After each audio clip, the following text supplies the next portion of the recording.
का वार्ड देख रहे हैं आप, साथ में आपके शिखा ठाकुर।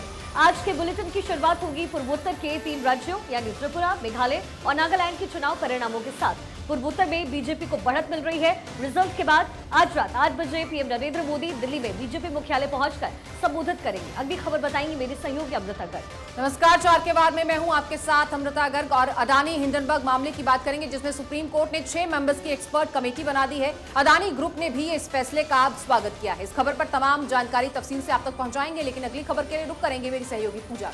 बिल्कुल, तीसरी बड़ी खबर मैं आपको बताऊंगी। राजस्थान में कांग्रेस विधायक अमीन खान ने कहा कि भारत हिंदू राष्ट्र बन जाएगा, तो विधायक सोफिया ने यह कहा कि हम भी राम और कृष्ण के वंशज हैं। अगली खबर के लिए चलते हैं मेरे सहयोगी सचिन के पास। नमस्कार, 4 के बारे में मैं हूं आपके साथ सचिन दुबे और आपको बताएंगे उत्तर प्रदेश के प्रयागराज में बुलडोजर का एक्शन जारी है। अत्ती के करीबी सफदर का घर 5 बुलडोजर से जमींदोज कर दिया गया है। ये बड़ी खबर जिस पर रहेंगी हमारी नजर, लेकिन अगली खबर का रुख करेंगे और हमारी सहयोगी बताएंगी शिखा।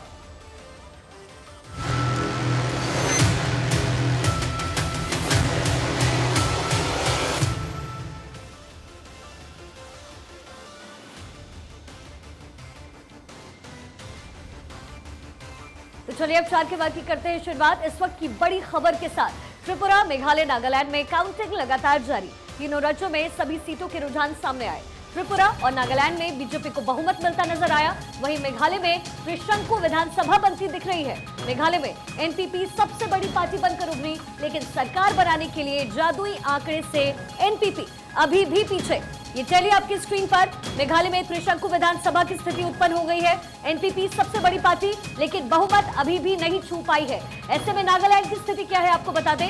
कुल 60 सीटें जिस पर चुनाव हुए, बीजेपी के खाते में 36, कांग्रेस 0 पर, एनपीएफ के खाते में 2, अदर्स के खाते में 22। वहीं बात मेघालय की करें तो कुल 59 सीटों पर चुनाव हुए, बीजेपी के खाते में 3, कांग्रेस के खाते में 5, एनपीपी 25 पर, टीएमसी के खाते में 5 और अदर्स के खाते में 21। लेकिन त्रिपुरा में कुल 60 सीटें जिसमें बीजेपी को पूरी तरीके से बहुमत मिलता दिख रहा है। बीजेपी प्लस 34 पर, लेफ्ट पार्टीज को 14 सीटें, कांग्रेस 0 पर। यहां भी तो अलग अलग सीटों पर किस तरीके से भाजपा प्रत्याशी काबिज होते नजर आ रहे हैं। वहीं अगरतला से भी बेहद खूबसूरत तस्वीर सामने आई, जहां बीजेपी मुख्यालय में जश्न का ये माहौल दिख रहा है।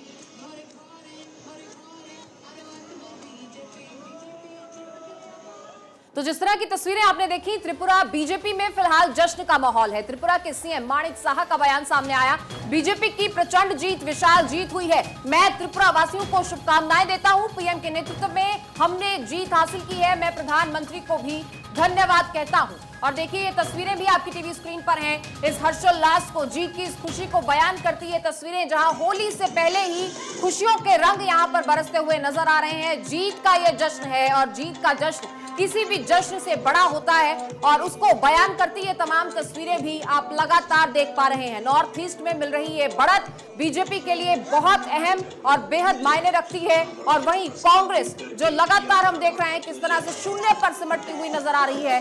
देश की सबसे पहली, सबसे बड़ी पार्टी कहलवाने वाली कांग्रेस आज 0 पर सिमट गई है। और वहीं बीजेपी लगातार हम देख रहे हैं किस तरह से नॉर्थ के बाद अब ईस्ट में भी लगातार अपना परचम लहराती हुई नजर आ रही है।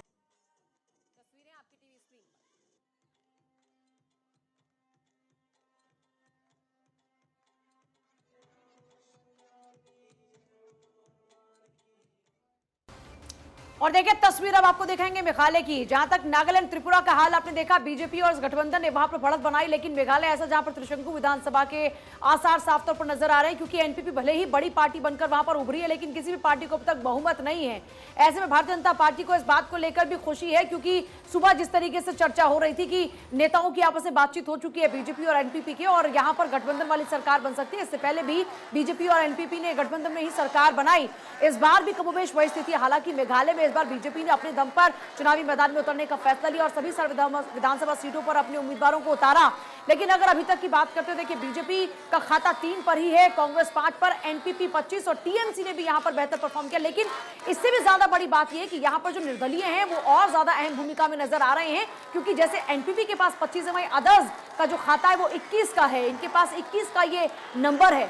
तो आप समझ सकते हैं कि अदर्स की जो भूमिका है वो भी यहाँ पर बहुत ही अहम नजर आ रही है। हालांकि बीजेपी के लोग फिर भी इस बात को लेकर सेटिस्फाई है कि सरकार हम बना लेंगे, गठबंधन में ही सही।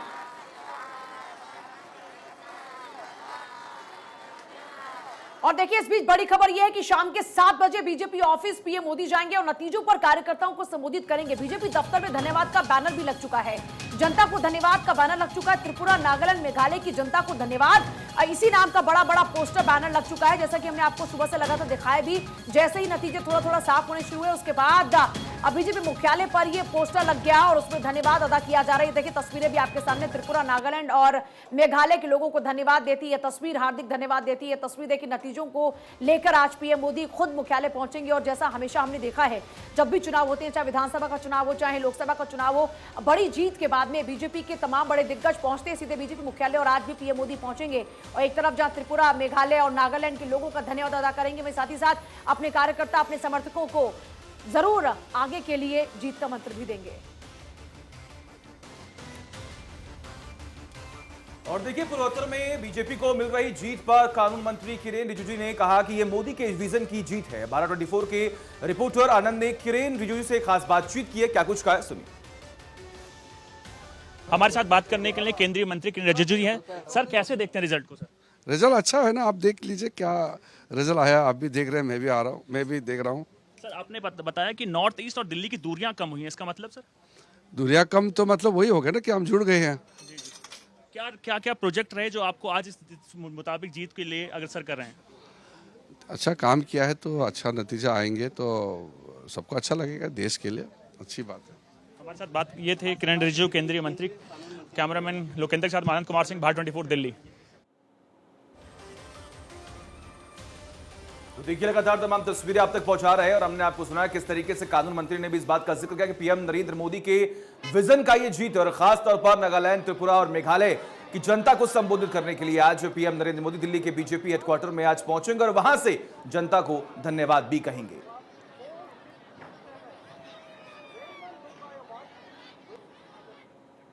देखिए देश में साल 2014 में बीजेपी की सरकार बनी तो देश के विकास के साथ अडानी का भी विकास हुआ, लेकिन एक रिपोर्ट आई तो अडानी के दौलत के राज की पोल खोलकर रख गई।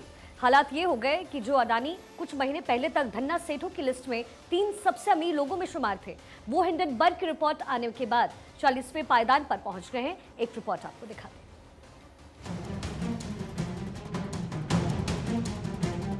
हिंडनबर्ग की रिपोर्ट ने शेयर मार्केट में तहलका मचाकर रख दिया था। इस रिपोर्ट के आते ही अडानी ग्रुप से जुड़े शेयर मार्केट की हालत खराब हो गई। शेयर मार्केट में कुछ ही दिनों में अडानी की संपत्ति ने ऐसा गोता लगाया कि अमीरों की लिस्ट में शामिल अडानी तीसरे से खिसककर 40वें पायदान पर पहुंच गए। इस मामले के खिलाफ 4 याचिकाएं सुप्रीम कोर्ट में लगाई गई थी, जिस पर सुनवाई कर सुप्रीम कोर्ट ने बड़ा फैसला सुनाया है।